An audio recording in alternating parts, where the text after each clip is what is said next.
নিশ্চয়ই যারা আবরার অর্থ নেককার, যারা পৃথিবীতে নেককার ছিল, যারা পৃথিবীতে নামাজি ছিল, যারা পৃথিবীতে রোজা রেখেছিল, যারা পৃথিবীতে হজ করেছিল, যাকাত দিয়েছিল, ভালো কাজে শরীক হয়েছিল, তারা হলো নেককার। এই মাহফিলটাও একটা ভালো কাজ। যারা শরীক হলো তারা থাকবে মহান আল্লাহ তাআলার নিয়ামতপূর্ণ জান্নাতের ভিতরে। ওয়া ইন্নাল ফুজ্জারা লাফি জাহিম।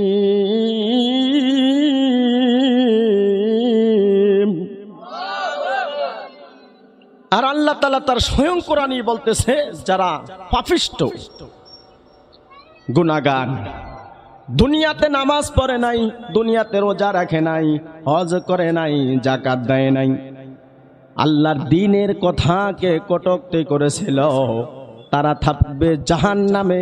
আল্লাহ তাআলা আল্লাহর দ্বীনকে কটূক্তি করার কারণে এই দুনিয়ার বুকে মহান আল্লাহ শাস্তি দিয়েছেন। কিছুদিন আগে আমরা দেখলাম যুবকেরা তাদেরকে শায়েস্তা করে দিল। তারা হলো বাউল, প্রতারক। বাউলুন আরবিতে বলা হয় পেশাবকে। সেই বাউল বলতেছে, কুল আউযু বিরাব্বিন নাস মালিকিন নাস ইলাহিন নাস মিন শাররিল ওয়াসওয়াসিল খান্নাস আল্লাযী ওয়াসওয়িসু ফি সুদুরিন নাস মিনাল জিন্নাতি ওয়ান নাস। বলেন আল্লাহ, ওই বাউল সরকার বলতেছে, আল্লাহ যে বারবার নাচের কথা বলতেছে, তোমরা শুধু নাচো নাচো নাচো। আল্লাহর কোরআনকে কটূক্তি করার কারণে ওই বাউল সরকারকে সমাজের যুবকেরা মারতে মারতে শীতের ভিতরে পানির ভিতরে ফালাইছে। কি বলেন আপনারা? সোশ্যাল মিডিয়ায় এই বিষয়টা ভাইরাল হয়ে গেল, মানিকগঞ্জের ঘটনা। এই বাউল বলতেছে, আল্লাহ বলতেছেন যে খলাকাল্লাহ আউয়াল, প্রথম আল্লাহ সৃষ্টি করলেন আল্লাহর নূর, আসমান জমিন প্রথম সৃষ্টি করলেন। কয় আল্লাহর কথার গোড়াও হয় না, আল্লাহর কথার শুরুও হয় না, শেষও হয় না। একটা গালি দিছে, নিতম্বের কথা উল্লেখ করলো। যখন সোশ্যাল মিডিয়ায় বিষয়টা আলোচনা হইতে লাগলো, যখন সরাসরি হইতে লাগলো, আমরা দেখলাম ওলামায়ে কেরাম যখন মানববন্ধন করলো মানিকগঞ্জের, যখন যুবকেরা ওলামায়ে কেরামের সঙ্গে সাড়া দিল, ওই ওলামায়ে কেরাম এবং যুবকেরা বাউলদের শায়েস্তা করার জন্য প্রস্তুত হয়ে গেল। আল্লাহর কোরআনকে কটূক্তি করলো বাউলরা। ওরা গান গাইছে, এই পর্যন্ত কোনো অসুবিধা নাই। গেয়েছিল, যখন আল্লাহর কোরআনকে কটূক্তি করেছিল, মুসলমান তাওহীদি জনতা যুবক বসে থাকলো না, ওলামায়ে কেরাম বসে থাকলো না। এক যুবক আমি দেখলাম লাঠি নিয়ে বাউলকে লড়ায় এমন জোরে বাড়ি মারছে, ওই পুকুরের ভিতরে লাফ দিয়া পড়ছে বাউলে। মারহাবা কইবেন না? আল্লাহ রাব্বুল আলামিন এই সূরার ভিতরে বলতেছেন, নবী আপনি বলুন, কুল আউযু বিরাব্বিন নাস, আমি মানুষের রবের কাছে আশ্রয় চাই। ইলাহিন নাস, মানুষের ইলার কাছে আশ্রয় চাই। মিন শাররিল ওয়াসওয়াসিল খান্নাস, ওয়াসওয়াসা যে দেয় অন্তরের ভিতরে, মানুষের অন্তরের ভিতরে এক গ্রুপ আছে ওয়াসওয়াসা দেয়, মিনাল জিন্নাতি ওয়ান নাস। এই যে ওয়াসওয়াসা দেয় সে জিন থেকেও হতে পারে, মানুষ থেকেও হতে পারে। তাদের কুমন্ত্রণা থেকে আমি আল্লাহর কাছে সাহায্য চাই। না সত্য মানুষ, বাউলরা বলল না সত্য আল্লাহ নাচতে বলছে। আপনারা কি জানেন আল্লাহ কি নাচতে বলছে? নাচ দ্বারা মানুষ বুঝাইছে। আর এই সূরার মাধ্যমে মহান আল্লাহ তাআলা মানুষকে হেফাজত করতেছে। এই পৃথিবীর ভিতরে মানুষের শত্রু হিসাবে একটা লানত প্রাপ্ত প্রাণীকে পাঠাইয়া দিলেন, তার নাম হলো শয়তান।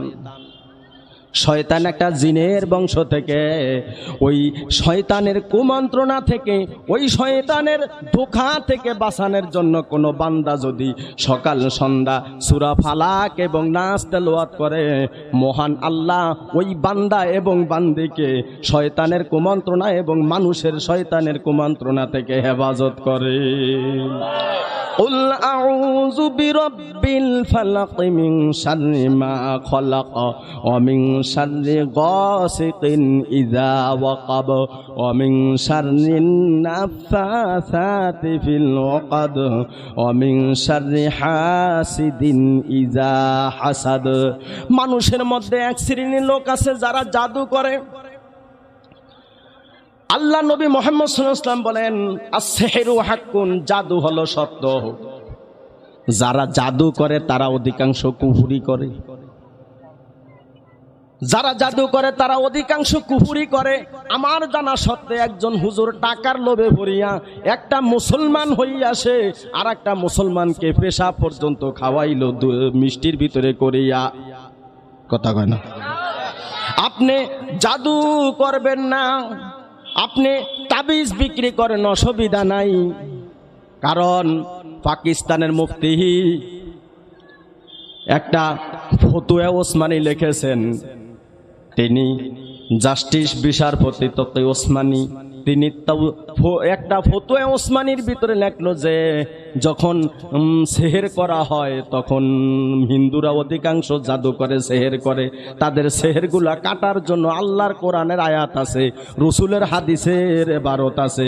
যদি রুকিয়া করা হয় তাহলে জায়েজ, যদি রুকিয়া করা হয় তাহলে জায়েজ। আর এখানে শিরকের কোনো যদি আশ্রয় নেওয়া হয় তাহলে না জায়েজ। যেই লোকটায় শিরকের আশ্রয় নিল সেও শিরকি করলো। আল্লাহ পাক বলেন, ইন্না শিরকা লাযুলমুন আযীম।